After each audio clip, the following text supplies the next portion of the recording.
السلام عليكم ورحمة الله وبركاته. إن الحمد لله والصلاة والسلام على رسول الله أما بعد. তারশিদ academy আয়োজিত সূরা ফাতিহা সহ আম্মা পাড়ার শেষ 10টি সূরার তাফসীর এবং মশক বিষয়ক বিশেষ কোর্স মাশকুল কোরআনের 6ষ্ঠ ক্লাসে আপনাদের সকলকে স্বাগত জানাচ্ছি।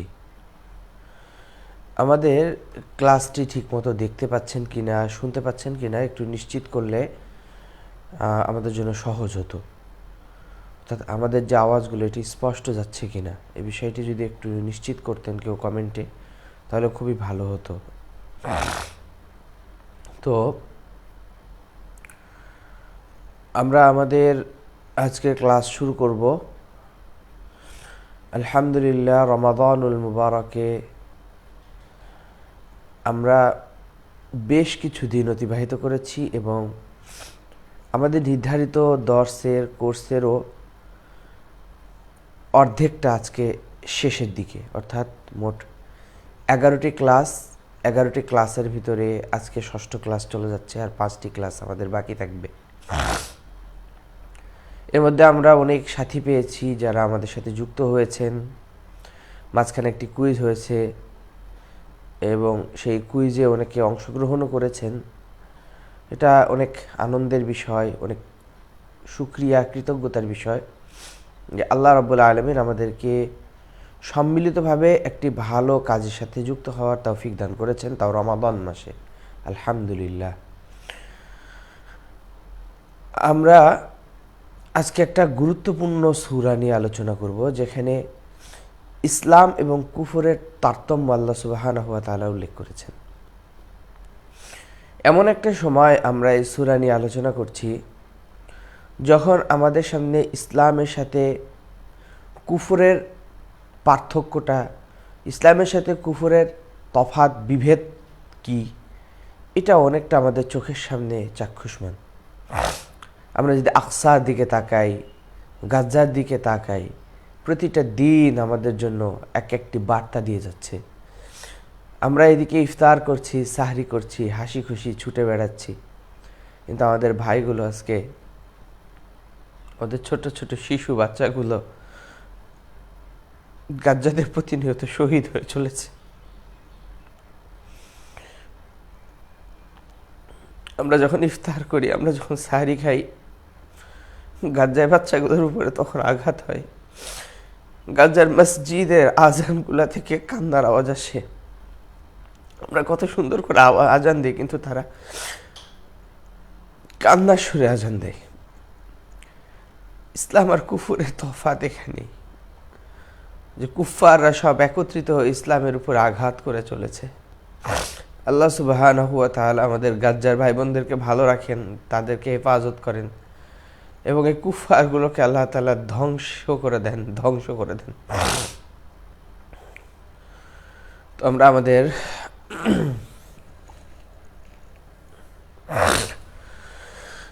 মূল ক্লাসে চলে যাই। আমরা মূল ক্লাসের আলোচনায় চলে যাই।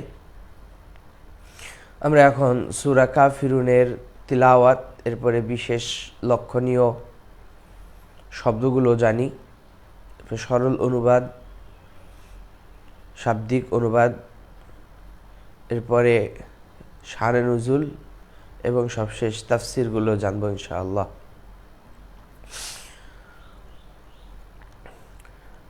أعوذ بالله من الشيطان الرجيم.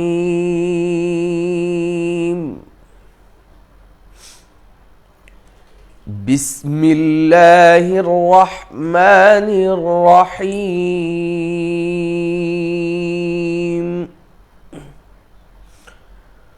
قل يا أيها الكافرون لا أعبد ما تعبدون ওয়ালা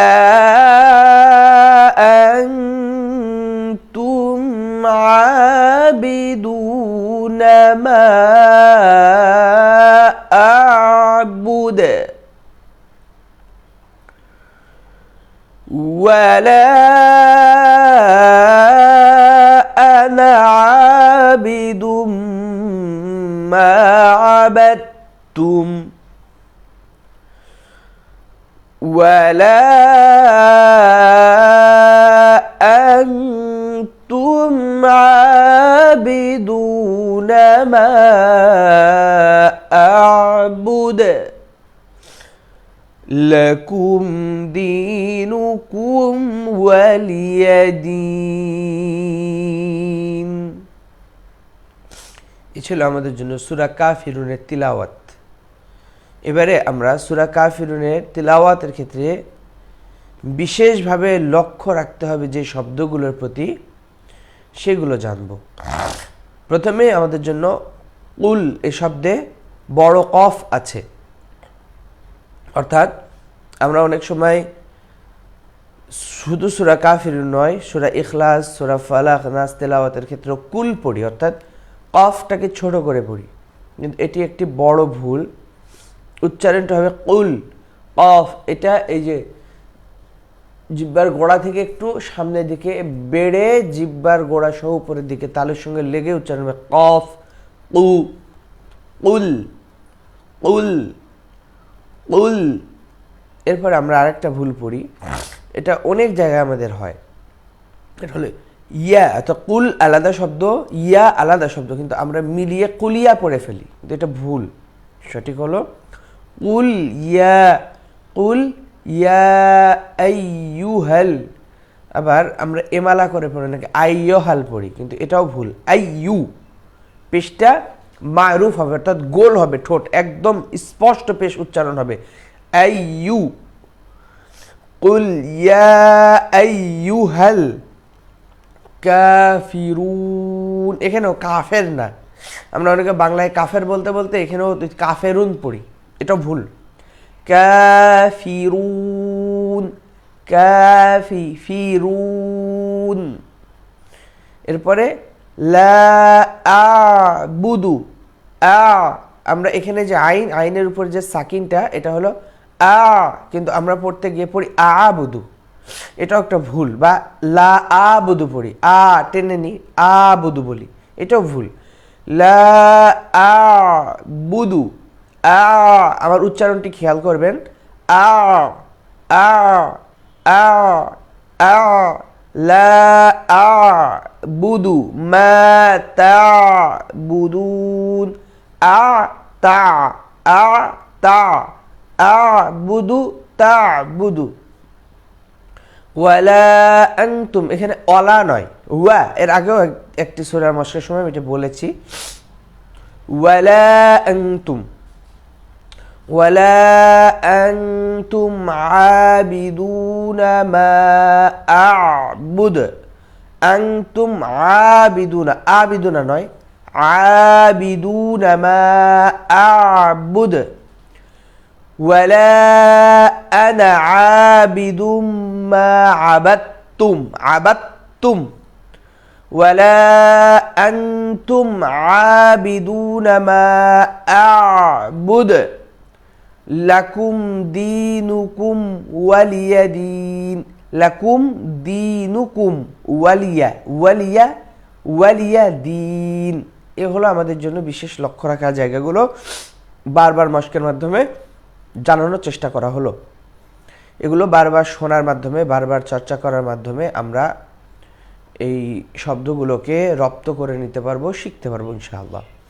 আমাদের সাথে কে কোথা থেকে যুক্ত আছেন, কোন জায়গা থেকে কে যুক্ত হয়েছেন, এটা আমাদেরকে একটু লিখে দিবেন আশা করি ইনশাআল্লাহ। তাহলে অন্যরা জানতে পারবে এবং আগ্রহী হয়ে উঠবে। এবং লাইভটি একটু সবাই সবার জায়গা থেকে শেয়ার করে দিলে আরও কিছু মানুষ ভালো কিছু জিনিস জানতে পারবে, শিখতে পারবে। চলুন আমরা এবার সূরা কাফিরুনের শাব্দিক অনুবাদটি জানার চেষ্টা করি। বিসমিল্লাহির রহমানির রহিম। কুল, কুল শব্দের অর্থ বলো বা বলুন। এখানে আল্লাহ সুবহানাহু ওয়া তাআলা রাসূলুল্লাহ সাল্লাল্লাহু আলাইহি ওয়াসাল্লামকে সম্বোধন করে বলছেন যে কুল, হে রাসূল আপনি বলুন, ইয়া আইয়ুহা, হে, ইয়া আইয়ুহা পুরোটা মিলে অর্থ হলো হে, আল কাফিরুন কাফের গণ, অস্বীকারীগণ।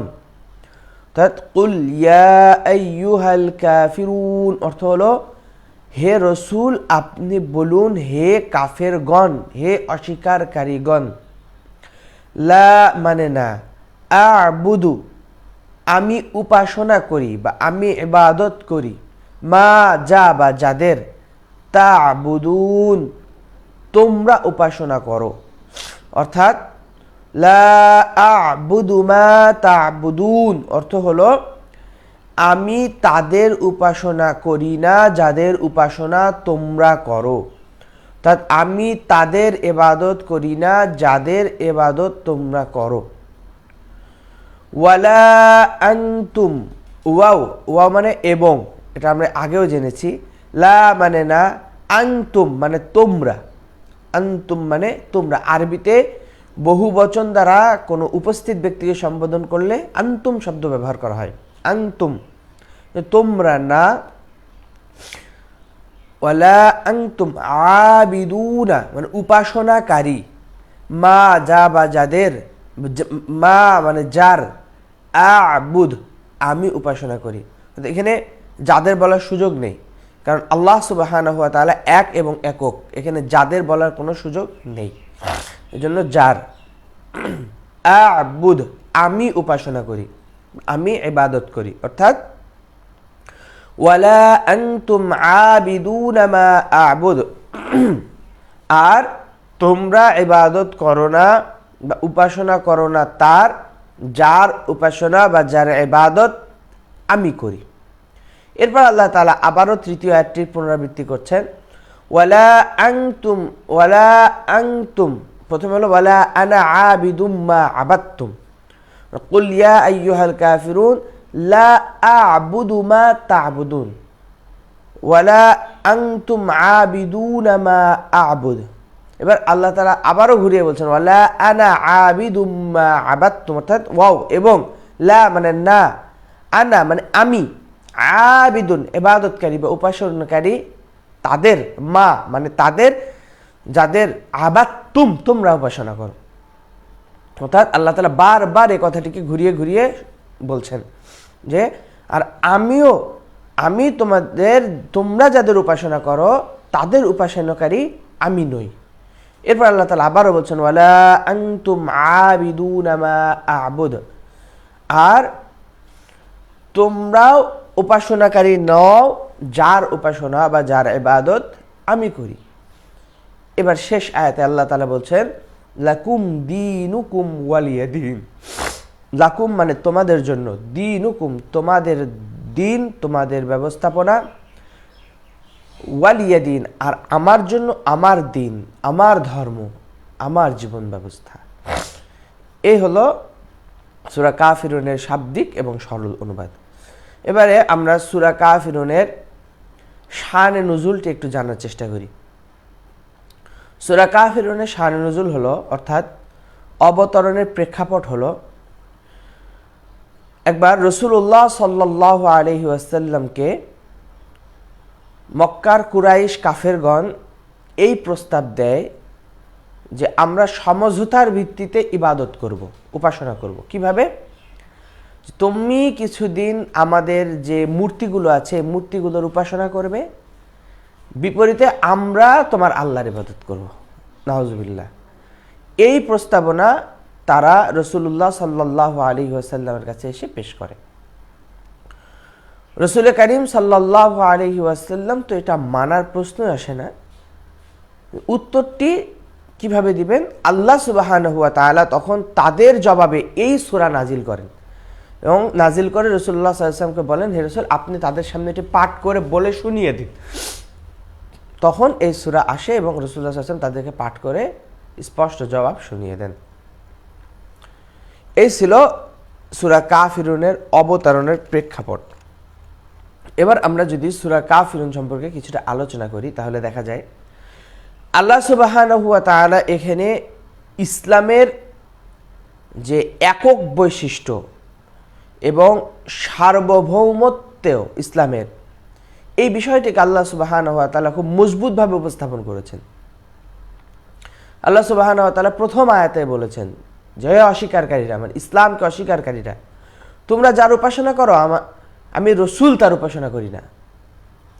অর্থাৎ আল্লাহ সুবহানাহু ওয়া তাআলা দুনিয়াতে দ্বীনের মেসেঞ্জার হিসেবে, দ্বীনের বার্তাবাহক এবং দ্বীন পালনের পদ্ধতি জানানেওয়ালা হিসেবে নবী করিম সাল্লাল্লাহু আলাইহি ওয়াসাল্লামকে দুনিয়াতে প্রেরণ করেছেন।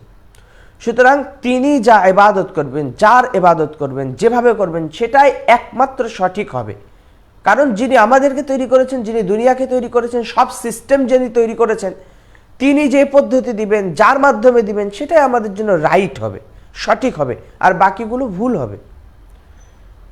তো রাসূলুল্লাহ সাল্লাল্লাহু আলাইহি ওয়াসাল্লাম এখানে স্পষ্ট বলে দিচ্ছেন যে তোমরা যার উপাসনা করো আমি তার উপাসনাই করি না, তাকে প্রভু বলে মানিই না। তো এই প্রথম আয়াতের মাধ্যমে ইসলাম বাদে বাকি যত বিষয় আছে সব কিছুকে বাতিল এবং ইবাদতের অযোগ্য বলে ঘোষণা করা হয়ে গেছে। এরপরে আল্লাহ রাসূল সাল্লাল্লাহু আলাইহি ওয়াসাল্লাম এবং কুফফারদেরকে আলাদা করছেন যে তোমাদের সাথে আমাদের তফাৎটা কোথায়? সমঝোতা কার সাথে হয়? যার সাথে একটা সমান সমান জায়গা আছে, সেখানে পারস্পরিক সমঝোতা হতে পারে। কিন্তু তোমাদের সাথে তো আমাদের পরিচয়ের জায়গাটাই নেই, তাহলে কিভাবে সমঝোতা হবে? যে আমি যার ইবাদত করি, উপাসনা করি, তোমরা তো তাকে প্রভুই মানো না, উপাসনা করো না তার, তাহলে তোমাদের সাথে কিসের সমঝোতা? এখানে আল্লাহ রাসূল সাল্লাল্লাহু আলাইহি ওয়াসাল্লামকে দিয়ে আল্লাহ তাআলা স্টেট কাট স্পষ্টভাবে কুফফারদেরকে একদম খারিজ করে বাতিল করে দিয়েছেন। এরপরে আল্লাহ সুবহানাহু ওয়া তাআলা পরের আয়াতের মধ্যে আবারও বলছেন যে তোমরা যার উপাসনা করো আমি তার উপাসনা করি না। আবারও বলছেন আমি যার ইবাদত করি তোমরা তার ইবাদতকারী নও, তাহলে তোমাদের সাথে সমঝোতা সম্ভব না। এরপরে আল্লাহ রাসূল সাল্লাল্লাহু আলাইহি ওয়াসাল্লামকে আল্লাহ তাআলা সর্বশেষ আয়াতে বলছেন লাকুম দীনুকুম ওয়ালিয়া দীন, আমি যে দিন মানছি এটা আমার কাছে, তোমরা যেটা নিয়ে আছো এটা তোমাদের কাছে। অর্থাৎ কোনোভাবেই ইসলামকে, দ্বীনকে তোমাদের এই কুফরি মতবাদের সাথে, শিরকি মতবাদের সাথে মিলিয়ে ফেলা, জড়িয়ে ফেলার কোনো সুযোগ নাই। এটা হলো স্পষ্ট বার্তা রাসূলুল্লাহ সাল্লাল্লাহু আলাইহি ওয়াসাল্লামকে দিয়ে আল্লাহ সুবহানাহু ওয়া তাআলা ইসলামের যে কঠোর অবস্থান, আল্লাহ সুবহানাহু ওয়া তাআলার ইবাদতের ব্যাপারে যে কঠোর অবস্থান, কোনো ধরনের কোনো শিরক রব্বুল আলামিনের কাছে গ্রহণযোগ্য নয়, তা আল্লাহ তাআলা এই সূরার মাধ্যমে স্পষ্ট করেছেন। যে ইবাদত তো একমাত্র আল্লাহ সুবহানাহু ওয়া তাআলার, অন্য কারোর ইবাদত হওয়ার অপশনই নেই, সুযোগই নেই, সমঝোতা তো বহু দূরের কথা। তো এখানে আমাদের জন্য আল্লাহ সুবহানাহু ওয়া তাআলা একটি বিশেষ বার্তা দিয়েছেন, সেটি হলো যে উপাসনা, ইবাদত, জানচা, যাচনা সব কিছু একমাত্র আল্লাহ সুবহানাহু ওয়া তাআলার জন্য হবে। অন্য কোনো পন্থা, কোনো ওয়ে আল্লাহ সুবহানাহু ওয়া তাআলার কাছে কোনোভাবেই গ্রহণযোগ্য নয়। সুতরাং কেউ যদি অন্য কোনো পন্থাকে গ্রহণ করে সেটাকে এই বিশুদ্ধতার মাপকাঠিতে মাপতে চায়, সূরা কাফিরুনের আয়াতগুলোর আলোকে সেটা কখনোই বিশুদ্ধতার মাপকাঠিতে উত্তীর্ণ হবে না। কারণ আল্লাহ তাআলা এই সূরার মাধ্যমে অন্য সব বিষয়গুলোকে বাতিল করেই দিয়েছেন, এটা গ্রহণের জায়গা থেকে বাতিল করে দিয়েছেন। তো এই যে বিষয়টি আমরা বুঝলাম, এখন আমাদের জন্য একটু আলোচনা আছে সতর্কতার। আমরা অনেক সময় লাকুম দীনুকুম ওয়ালিয়া দীন আয়াতটার অপব্যাখ্যা করে ফেলি, না বুঝে অর্থ করে ফেলি। আমরা বলি যে দিন যার যার, যার যার দিন তার তার, কিন্তু এই আয়াতের অর্থ তো এটা নয়।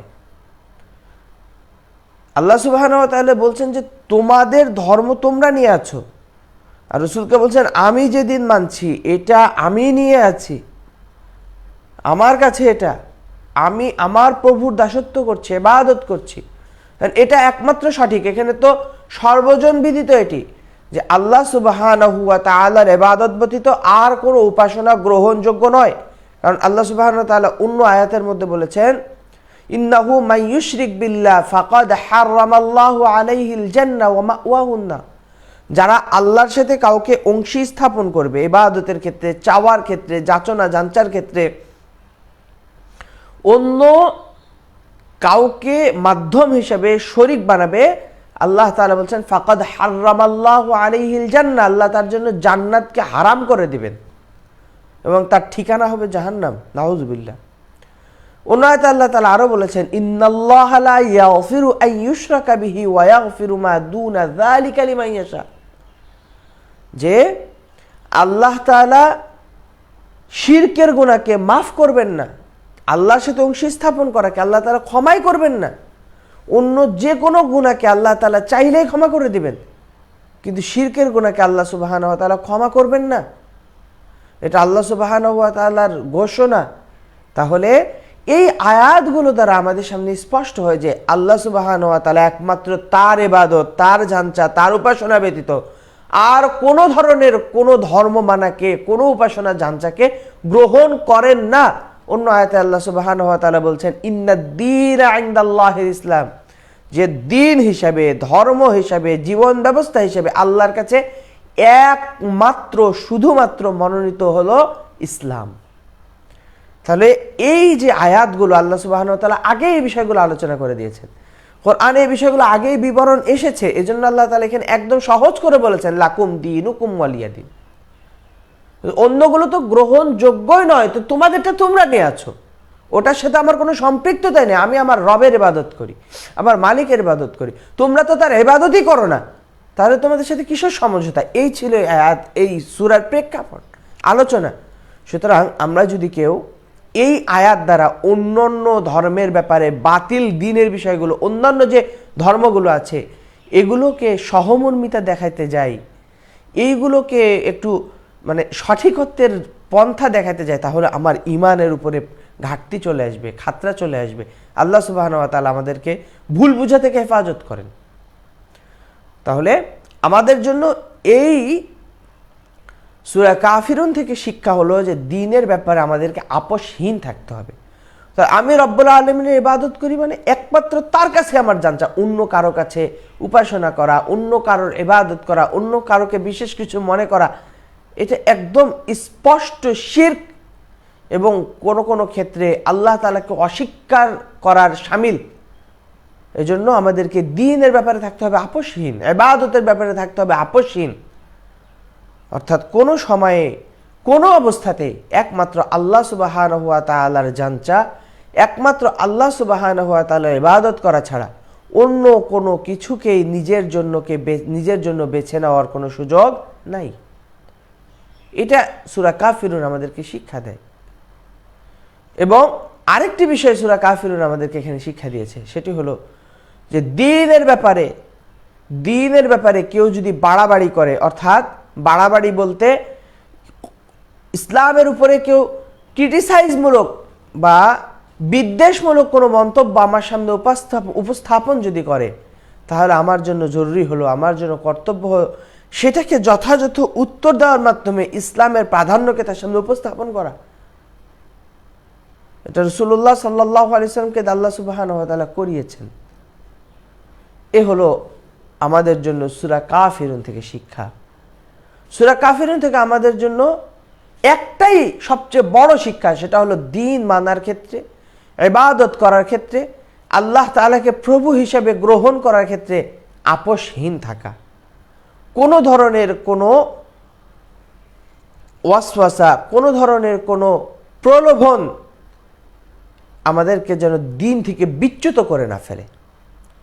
আমাদের দেশে তো এখন একটি ভয়ঙ্কর পরিস্থিতি তৈরি হয়েছে বিভিন্ন এলাকায়, বিশেষ করে উত্তরবঙ্গ, তারপর পার্বত্য চট্টগ্রাম অঞ্চল, দক্ষিণবঙ্গেরও বেশ সুন্দরবন সহ এর আশপাশ এলাকাগুলোতে অনেক জায়গায় দেখা যায় যে সামান্য অর্থের লোভে, টাকার লোভে বা কিছু বিষয়ে প্রভাব প্রতিপত্তির বিনিময়ে বহু মানুষ দ্বীন ছেড়ে খ্রিস্টান হয়ে যাচ্ছে, অন্য ধর্মে দীক্ষিত হয়ে যাচ্ছে। আল্লাহ সুবহানাহু ওয়া তাআলা আমাদের ভাইদেরকে, বোনদেরকে হেফাজত করেন। আবার আমাদের এই মুসলিম বোনদের উপরে বিধর্মী বিশেষ করে হিন্দুত্ববাদীদের একটা ছবল থাবা ইদানিং লক্ষ্য করা যাচ্ছে। তারা বিভিন্নভাবে আমাদের মুসলিম বোনদের সাথে সম্পর্কে জড়িয়ে তাদেরকে দিন থেকে বিচ্যুত করে নিয়ে যাচ্ছে। এরকম ভয়ঙ্কর পরিস্থিতি আমাদের বর্তমানে তৈরি হচ্ছে। আল্লাহ সুবহানাহু ওয়া তাআলা আমাদের দেশের প্রত্যেকটা ভাই বোনদেরকে এবং সারা দুনিয়া সকল মুসলিম উম্মাকে হেফাজত করেন, দ্বীনের ব্যাপারে আমাদেরকে আপোষহীন হওয়ার তৌফিক দান করেন।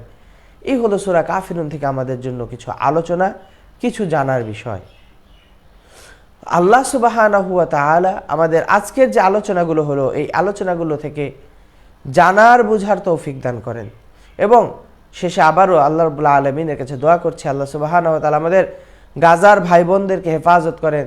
সিরিয়ার জালেমদেরকে এক অংশ হটিয়েছেন, আবার কিছু অংশে তারা মাথাচাড়া দিয়ে ওঠার চেষ্টা করছে। আল্লাহ তাআলা এই জালেমগুলোকেও ধ্বংস করে দেন, হটায় দেন। ইহুদিবাদের যে চক্রান্ত এবং থাবা, এগুলো থেকে সারা দুনিয়ার মুসলিম উম্মাকে হেফাজত করেন। মুসলিম উম্মার ঘুমন্ত যত ব্যক্তি আছে, মানে কর্তা ব্যক্তি বা রাজত্বে যারা আছে, তাদেরকে দ্বীনের ব্যথা মর্ম এবং মুসলিম উম্মার ব্যথা বোঝার তৌফিক দান করেন। আমাদের ভাই বোনদেরকে হেফাজত করেন, আমাদেরকেও হেফাজত করেন। সকল ফিতনা থেকে আমাদের মুসলিম উম্মাহকে, আমাদের বাংলাদেশের ভাই বোনদেরকে হেফাজত করেন। মাহে রমাদানের পূর্ণ বারাকা হাসিল করার তৌফিক দান করেন। আল্লাহুম্মা আমিন। আমরা পরবর্তী ক্লাসে ইনশাআল্লাহ পরশুদিন যুক্ত হব, অর্থাৎ আজকে হলো 19 তারিখ বুধবার। ইনশাআল্লাহ শুক্রবার দিন 21 তারিখে আমাদের পরবর্তী ক্লাস সূরা নাসর, সেই ক্লাসে আমাদের দেখা হবে, আবারও কিছু কথা হবে ইনশাআল্লাহ। সেই পর্যন্ত সকলে ভালো এবং সুস্থ থাকবেন এবং আপনাদের প্রতি আহ্বান থাকবে, পিছনে যে ক্লাসগুলো হয়েছে, সামনে যে ক্লাসগুলো আসবে এবং যে ক্লাস হচ্ছে, এগুলোকে একটু গুরুত্বের সাথে নেওয়া, গুরুত্বের সাথে শোনা, প্রয়োজনে নিজে নিজে নোট তৈরি করা। এটা অনেক বড় একটি গুরুত্বপূর্ণ কাজ, যেটা আমাদেরকে পরবর্তীতেও কাজে দেবে। এভাবে আমরা এই আমাদের ব্যয় করা সময়গুলোকে কাজে লাগাই। আল্লাহ সুবহানাহু ওয়া তাআলা আমাদের সবাইকে কবুল করেন, আমাদের সবাইকে ভালো এবং সুস্থ রাখেন। আমিন। সুবহানাল্লাহি ওয়া বিহামদিহি, সুবহানাকাল্লাহুম্মা বিহামদিকা, আশহাদু আল্লা ইলাহা ইল্লা আনতা আস্তাগফিরুকা ওয়া আতুবু ইলাইক। আসসালামু আলাইকুম ওয়া রাহমাতুল্লাহি ওয়া বারাকাতুহু।